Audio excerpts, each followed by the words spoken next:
Hello student, कैसे हैं आप? आई होप आप सभी अच्छे होंगे। प्यारे बच्चों, जैसा कि हमें पता है कि परीक्षाएं हमारी बिल्कुल नज़दीक हैं। मार्च में हमारी परीक्षाएं स्टार्ट होने वाली हैं।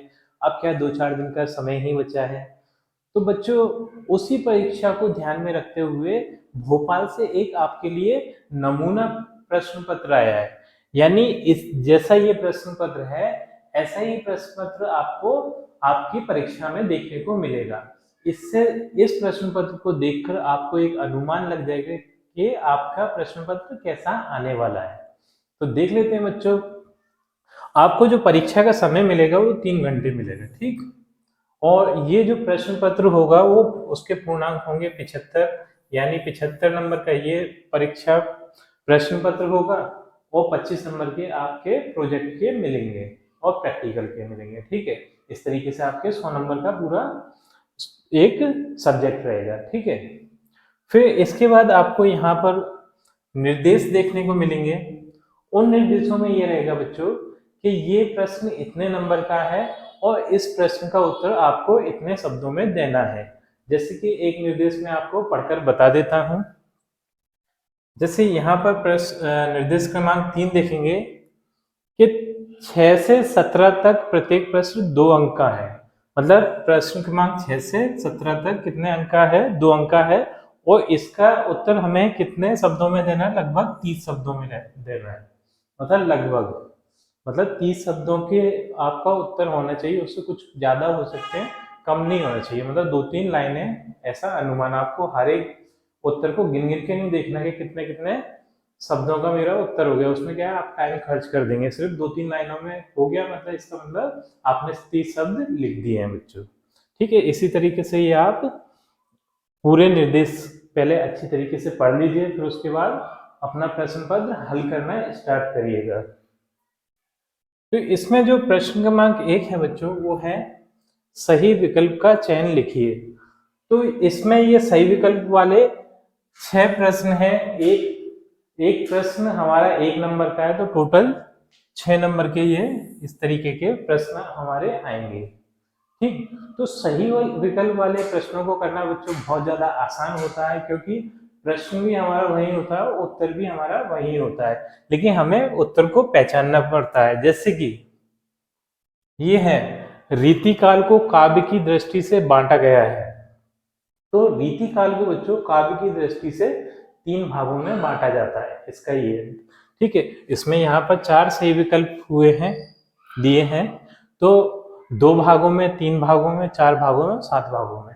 तो हमें पता है बच्चों 3 भागों में बांटा जाता है। तो हमारा ये बा वाला सही हो जाएगा, ठीक है। इस तो उत्तर के रूप में हम ये बा वाला लिखेंगे। हाँ, इसी तरीके से हम देख लें दूसरा, सूर्य के पदों में तेल की गागरी कहा गया है।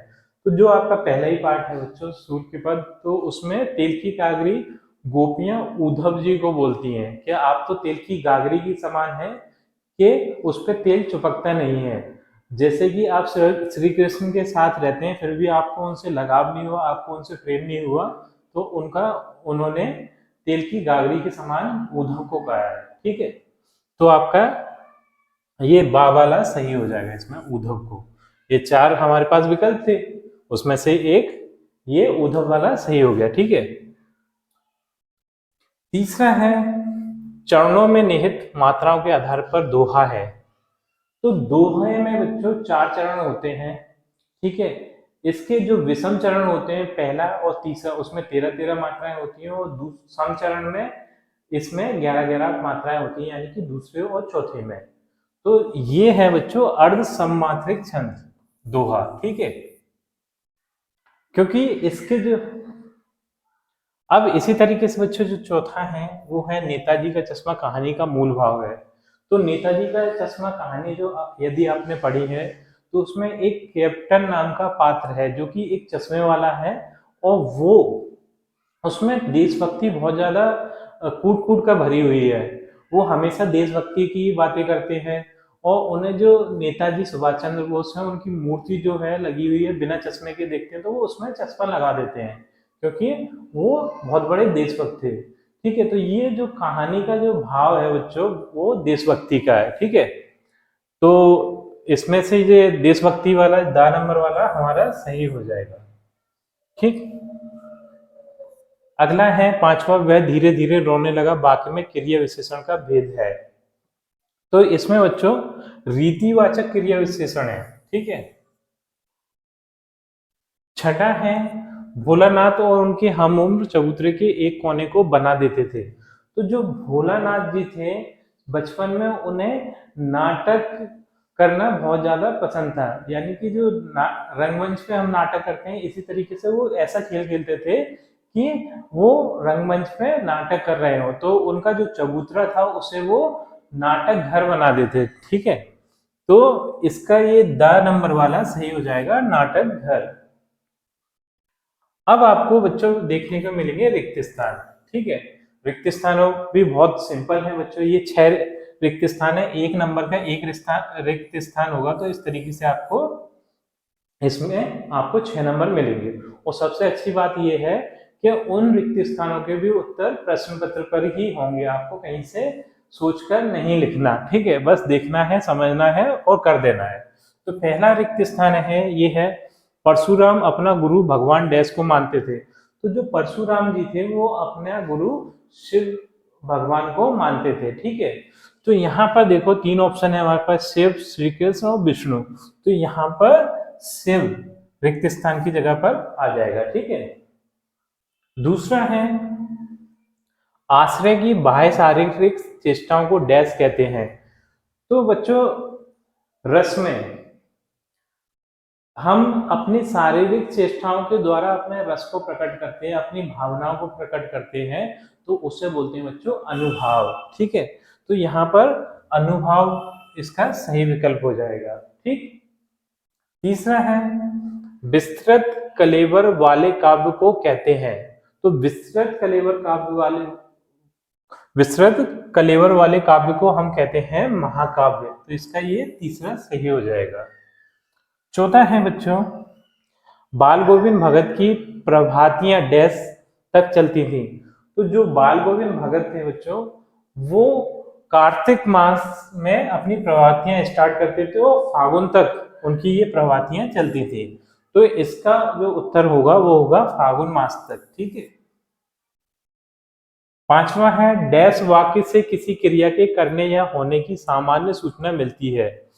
तो इसमें बच्चों जो विधानवाचक है ये आपका सही हो जाएगा। ठीक, अगला है छठवा कटाव में बर्फ से ढके पहाड़ डैश की तरह चमक रहे थे। तो वो पहाड़ थे बच्चों वो चांदी की तरह चमक रहे थे। ठीक, तो यहाँ पर ये चांदी वाला आपका ऑप्शन सही हो जाएगा। अगला जो प्रश्न आपका आएगा प्रश्न पत्र में वो आएगा सही जोड़ी बनाकर लिखिए। इस तरीके से सही जोड़ी आएंगी, ये 6 सही जोड़ियां होंगी बच्चों। ठीक है, और एक एक नंबर की एक सही जोड़ी है, तो इस तरीके से आपकी 6 नंबर इसमें मिलेंगे। तो इसे देख लेते हैं बच्चों। मैं करके इसलिए बता रहा हूं बच्चों कि आपको एक आइडिया आ जाएगा कि किस तरीके से करते हो। ये प्रश्न भी इंपॉर्टेंट होते हैं, इनमें से भी कुछ प्रश्न आपके परीक्षा में आ सकते हैं, इसलिए मैं करके बता रहा हूं। ठीक है, तो स्तंभ आ में यहाँ पर कुछ हमें दिए हैं शब्द, स्तंभ आ में दिए हैं, तो स्तंभ आ वाले शब्दों को अपन स्तंभ आ वाले शब्दों में सही जोड़ी मिलाएंगे। तो पहला शब्द है हमारा उत्साह कविता। तो उत्साह कविता बच्चों एक आह्वान गीत है। ठीक है, तो इसे हम मिला देंगे एक आह्वान गीत से। ठीक, दूसरा है मानवीय क्रियाओं का आरोप। जब मानवीय क्रियाओं का आरोप होता है तो वहां पे मानवीकरण अलंकार होता है।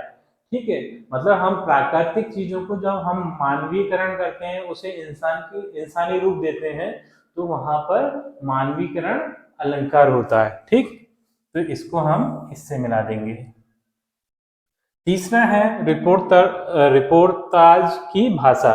तो ये होगी फ्रेंच, इसे हम फ्रेंच से मिला देंगे। सफेद पोश। ठीक है, तो सफेद पोश को बच्चों होगा भद्र व्यक्ति। ठीक है, इसे इससे मिला देंगे। और जो कम बोलता है, तो जो कम बोलता है बच्चों उसे हम बोलते हैं मितभाषी, तो इसे हम जा से मिला देंगे। और अगे, अगे है बच्चों ये तार सप्तक, ये इन्हें इनसे मिला देते हैं। इस तरीके से ये सही जोड़ी वाला प्रश्न भी हमारा होता है। अब चलते हैं अगले प्रश्न की ओर। प्रश्न क्रमांक 4 है बच्चों, इसके उत्तर आपको एक शब्द में या फिर एक वाक्य में देना है। इस तरीके से आपके ये एक 6 प्रश्न है और 6 नंबर के ये एक प्रश्न 1 नंबर का आएगा। इस तरीके से आपके ये प्रश्न आएंगे, ठीक है। तो यहाँ पर ये है, फसल कविता हमें किसके करीब ले जाती है? तो फसल कविता जो है वो हमें किसान और कृषि संस्कृति के करीब ले जाती है। इस तरीके से आपको इसका उत्तर देखना है। तो इसी तरीके से बच्चों और भी प्रश्न है, ये प्रश्न आप देख लीजिए और इनके उत्तर देख लीजिएगा, ये भी इम्पोर्टेंट है। इस तरीके से ये आपको एक एक वाक्य वाले आपको प्रश्न देखने को मिल जाएंगे। अगला प्रश्न है बच्चों, सत्य और असत्य कथन लिखिए। मतलब यहाँ पर जो बात सही होगी वहां पर हम सत्य लिखना है उत्तर के रूप में, और जो बात गलत होगी, ठीक है, तो वहां पर हमें असत्य लिखना है। तो इस तरीके के प्रश्न आएंगे हमारे 6 एक एक नंबर के प्रश्न है, तो इस तरीके से 6 प्रश्न हो जाएंगे, ठीक है। तो पहला प्रश्न है बच्चों, मुख्य गायक की आवाज भारी व गंभीर होती है। सही है बिल्कुल, तो ये सत्य है, ठीक है। यहाँ आपको क्या लिखना है? सत्य अपने उत्तर में।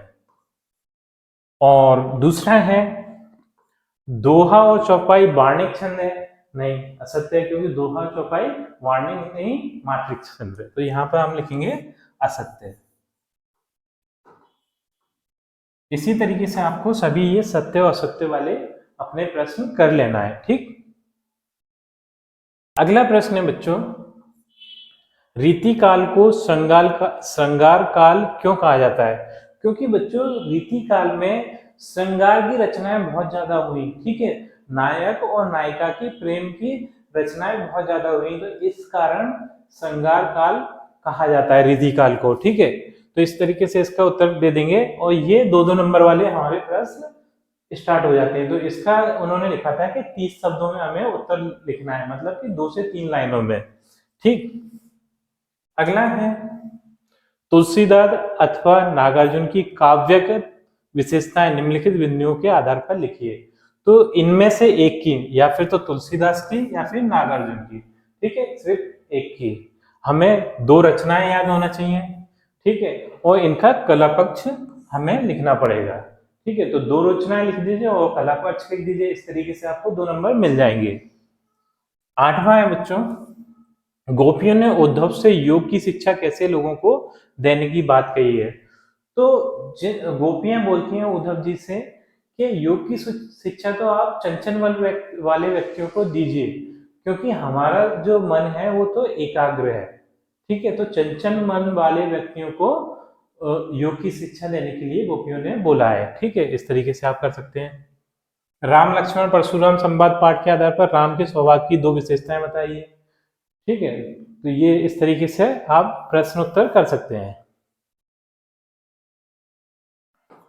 अगला है, फागुन में ऐसा क्या होता है जो बाकी ऋतुओं से भिन्न होता है? तो फागुन में बच्चों बहुत सारे प्राकृतिक परिवर्तन आते हैं जो कि अन्य ऋतुओं से भिन्न होते हैं, ठीक है। फागुन में मौसम सुहावना हो जाता है, नए नए फूल खिलते हैं, ठीक है। इस तरीके से प्राकृतिक वर्णन आप कर सकते हैं। अब है 10वां, खंड काव्य की कोई 2 विशेषताएं लिखिए। तो जो खंड काव्य है बच्चों, तो खंड काव्य में व्यक्ति की किसी एक घटना का वर्णन होता है, और इसमें पात्रों की संख्या कम होती है एज कंपेयर महाकाव्य के, ठीक। तो ये आप 2 विशेषताएं बता सकते हैं। स्थायी भाव संचारी भाव में कोई 2 अंतर बताइए। तो स्थायी भाव जो व्यक्ति के मन में स्थायी रूप से रहते हैं उन्हें हम स्थायी भाव कहते हैं, और जो भाव आते जाते रहते हैं उन्हें संचारी भाव कहते हैं। इस तरीके से आप इसका उत्तर लिख सकते हैं। 11वां है, चौपाई छंद की परिभाषा उदाहरण सहित लिखिए, अतिशयोक्ति अलंकार की परिभाषा उदाहरण सहित लिखिए। तो आपको छंदों को उदाहरण सहित याद करना है बच्चों, और अलंकारों को भी, कोई भी एक छंद और या अलंकार आ सकता है बच्चों, ठीक है। छंदों को उदाहरण सहित, मतलब छंद की परिभाषा लिखना है और उस छंद का एक उदाहरण लिखना है। इस तरीके से आप इस प्रश्न को कर सकते हैं। अगला है आचार्य रामचंद्र शुक्ल के अनुसार निबंध की परिभाषा लिखते हुए आपके पाठ्यक्रम में सम्मिलित किसी एक निबंध रचना का नाम लिखिए। तो जो आचार्य रामचंद्र जी ने निबंध की परिभाषा दी है वो हमें याद होना चाहिए, और एक निबंध का नाम हमें जो हमारे पाठ्य पुस्तक में दिए हैं उसमें से एक निबंध का नाम हमें यहाँ पर लिखना है। अब यहाँ स्वयं प्रकाश मनु भंडारी की साहित्य विशेषता निम्नलिखित बिंदुओं के आधार पर लिखिए। तो दो रचनाएं हमें इनमें से एक ही लिखना है और भाषा शैली लिखना है। ठीक है, इस तरीके से हम इसे कर सकते हैं। 14वां प्रश्न है बच्चों, सेनानी ना होते हुए भी चश्मे वाले को लोग कैप्टन क्यों कहते थे? क्योंकि उनमें जो देशभक्ति थी वो कूट कूट कर भरी हुई थी। वो हमेशा देश सेवा की ही बातें करते थे। जिस प्रकार से एक सैनिक अपने देश की सेवा की बातें करता है उस तरीके से वो बातें करते थे। और उनको जो सुभाष चंद्र बोस जी की मूर्ति थी, नेताजी की मूर्ति थी, वो बिना चश्मे के अच्छी नहीं लगती थी, क्योंकि जो नेताजी थे वो हमेशा चश्मा लगाते थे। इसलिए उन्हें सैनिक ना होते हुए, सेना में ना होते हुए भी कैप्टन लोग कहते थे। ठीक है, अगला है बिस्मिल्लाह खां को सेनाई की मंगल ध्वनि का नायक क्यों कहा जाता है? क्योंकि ये सेनाई वादक थे बच्चों, इनसे अच्छी कोई सेनाई बजा नहीं पाता। ठीक है, सेनाई में ये बहुत ज्यादा मास्टर थे एक तरीके से, तो इसलिए इन्हें क्या कहा जाता है? मंगल ध्वनि का नायक। ठीक है, 16वां है निम्नलिखित वाक्यांशों के लिए एक शब्द लिखिए। तो यहाँ पर बच्चों दो भाषाएं बोलने वाला, तो दो भाषाएं बोलने वाले को हम बोलते हैं द्विभाषी। ठीक है, दो भाषाएं बोलने वाले को द्विभाषी। अगला है जिसका वर्णन ना किया जा सके, तो जिसका वर्णन नहीं कर सकते उसको बोलते हैं अवर्णनीय। ठीक है, तो एक शब्द भी आपको याद होना चाहिए। अगला है बच्चों इसी के अथवा में निम्नलिखित मुहावरों का अर्थ लिखते हुए वाक्य में प्रयोग कीजिए। तो हमें मुहावरों के अर्थ पता होना चाहिए और प्लस उसका वाक्य बनाना आना चाहिए। ठीक है, ये आपको देख लेना है। तो पहला है हमारा खून पसीना एक करना। खून पसीना एक करने का मतलब होता है कड़ी मेहनत करना। इसका वाक्य आप बना सकते हैं कि राम अपने परिवार के लिए खून पसीना एक करता है। ठीक है, मतलब उनके लिए कड़ी मेहनत करता है। गागर में सागर भरना। गागर में सागर भरने का मतलब ये है कि कम बात में बहुत ज्यादा सार होना। ठीक है, तो इसका आप अपने से एक वाक्य बना के देख लीजिएगा।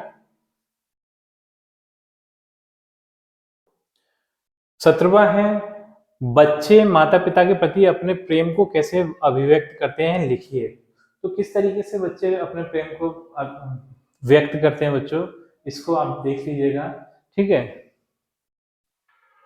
18वां प्रश्न है ये बच्चों 3 नंबर का है। ठीक है, तो निर्देश में आपको जाके देखना है कि 3 नंबर वाले प्रश्नों के उत्तर कितने शब्दों में हमें देना है। ठीक है, तो यहाँ पर लिखा है काव्यांश का संदर्भ प्रसंग सहित भावार्थ लिखिए। तो यहाँ पर एक काव्यांश दिया है, ऊधो तुम हो अति बड़बागी, अपरस रहत सने तगाते, नाहिन मन अनुरागी, पुरहिन पात रहत जल भीतर तारस देना दागी, ज्यो जल महातेल की गागरी बूंद न ताको लागी। तो इसका संदर्भ लिखना है बच्चों। संदर्भ का मतलब ये है कि जो काव्यांश है वो कहाँ से है बच्चों। तो आपको आपकी जो पाठ्य पुस्तक है क्षितिज, उसमें से ये पंक्तियां ली गई हैं। सूर्य के पद और सूरदास जी इसके लेखक हैं, तो हमें संदर्भ लिखना है कि प्रस्तुत पंक्तियां हमारी पाठ्य पुस्तक क्षितिज से ली गई हैं। इस पाठ का नाम है सूर्य के पद और इसके जो रचयिता हैं वो है सूरदास जी। ठीक है, इस तरीके से आपका संदर्भ हो जाएगा।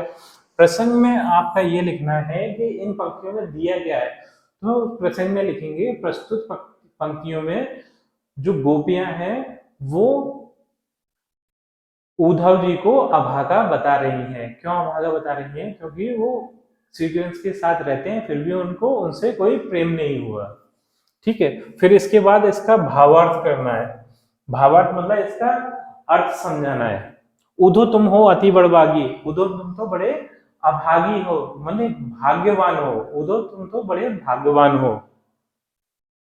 अपरस रहत सने तगाते, नाहिन मन अनुरागी, तुम तो श्री कृष्ण के साथ रहते हो फिर भी तुम्हारा उनसे मन नहीं लगा, यानी तुम्हें उनसे प्रेम नहीं है। पुरहिन पात रहत जल भीतर तारस देह न दागी, और जिस तरीके से फिर वो उदाहरण के माध्यम से समझाती है कि जिस तरीके से जो कमल का पत्ता है वो पानी के भीतर रहता है, पानी पर रहता है, फिर भी पानी उसे भिगोता नहीं है। इस तरीके से तुम श्री कृष्ण के साथ रहते हो, तुम्हें उनसे कोई लगाव नहीं हुआ। जो जल महा तेल की गागरी बूंद ना ताको लागी, जिस प्रकार से एक तेल लगी हुई गगरी है उसको तेल पानी की बूंद छू नहीं पाती, उसी तरीके से तुम्हें भी श्री कृष्ण से लगाव नहीं हुआ है। ठीक है, इसी तरीके से बच्चों ये और भी काव्यांश दिया है, आपको इसे पढ़ना है और अपने भाषा में इसे समझाना है संदर्भ प्रसंग सहित। ठीक है, फिर ये है प्रश्न क्रमांक 19, ये है निम्नलिखित गद्यांशों की संदर्भ प्रसंग सहित व्याख्या कीजिए। संदर्भ मतलब आपके ये जो गद्यांश है वो कहाँ से लिए गए, आपकी पाठ्य पुस्तक से लिए गए। इस पाठ का नाम बताना है आपको, इसके जो लेखक हैं उनका नाम बताना है। ठीक है, ये संदर्भ हो गए। प्रसंग मतलब ये इसके पीछे क्या भावना रही है, किसके जो लेखक है उनकी, उसमें ये प्रसंग में आ जाएगा। और फिर व्याख्या मतलब इसे अपने एक सरल भाषा में समझा देना है। ठीक है, क्योंकि इसमें क्या है, बहुत सारे जटिल शब्द यूज हुए हैं, प्रयोग हुए हैं, जिससे कि ये कठिन भाषा बन जाती है। उसे बिल्कुल एकदम सरल भाषा में अगर आप समझा देंगे तो वो इसकी क्या हो जाएगी, व्याख्या हो जाएगी। ठीक है,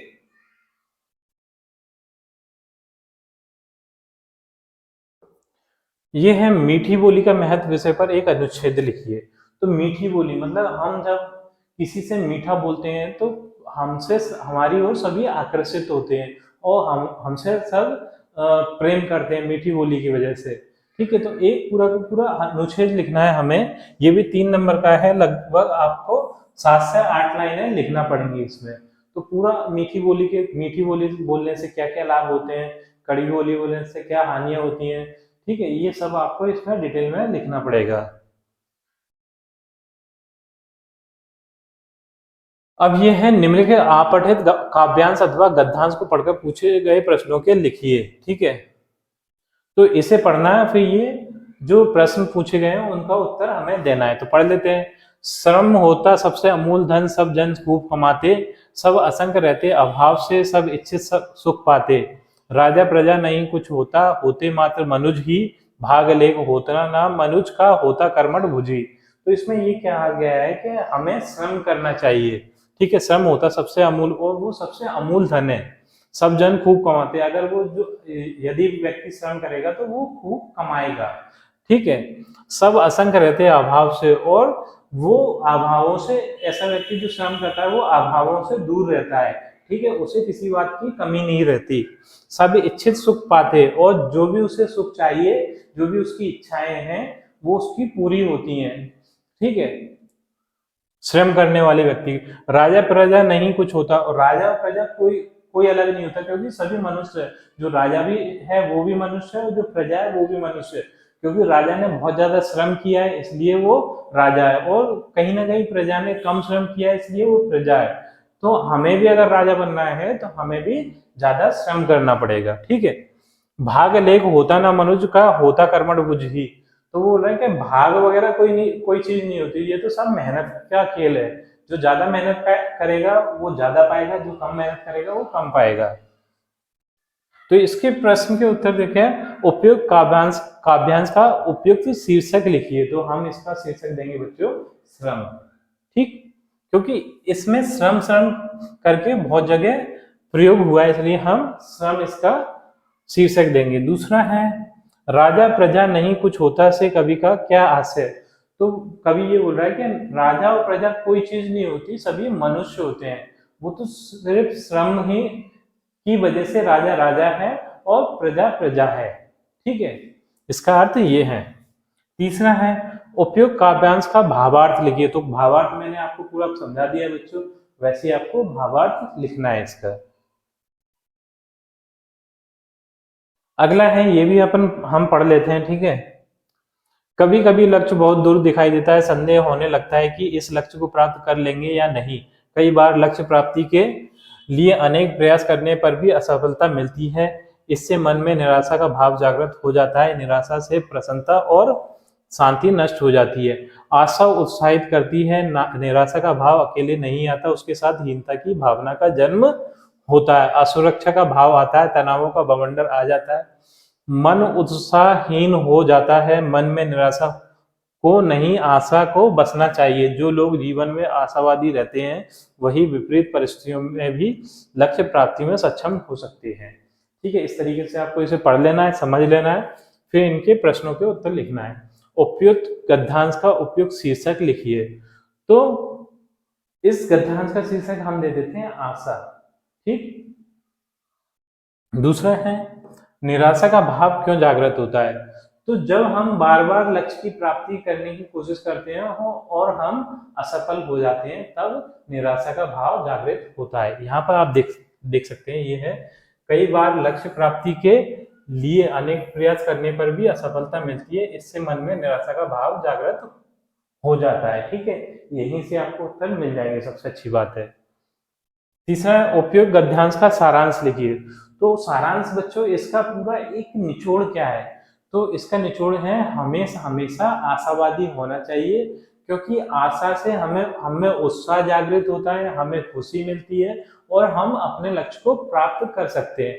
हमें निराशावादी नहीं होना चाहिए, क्योंकि इससे हमारा उत्साह खत्म हो जाता है और हम असफल हो जाते हैं। ठीक है, और हमें मायूसी छा जाती है। ये इसका पूरा सारांश है। 22वां प्रश्न है बच्चों, ये 4 नंबर का है। ठीक, तो इसमें है अपने वार्ड में व्याप्त गंदगी को दूर करने के लिए नगर पालिका अधिकारी को आवेदन पत्र लिखिए। हमारे वार्ड में क्या है, सफाई कर्मचारी नहीं आते, तो हमारे वार्ड में कई सभी जगह गंदगी गंदगी हो रही है। उस गंदगी की वजह से वहां के रहवासियों को परेशानी आ रही है और ये भय है कि यहाँ वार्ड में बीमारियां फैल सकती हैं उस गंदगी के कारण। तो उसके लिए हम क्या करेंगे, किसे, नगर पालिका अधिकारी को एक पत्र लिखेंगे। ठीक है, आवेदन पत्र लिखेंगे जिससे कि वो सफाई कर्मचारियों को भिजवाकर यहाँ की साफ सफाई करवा दें।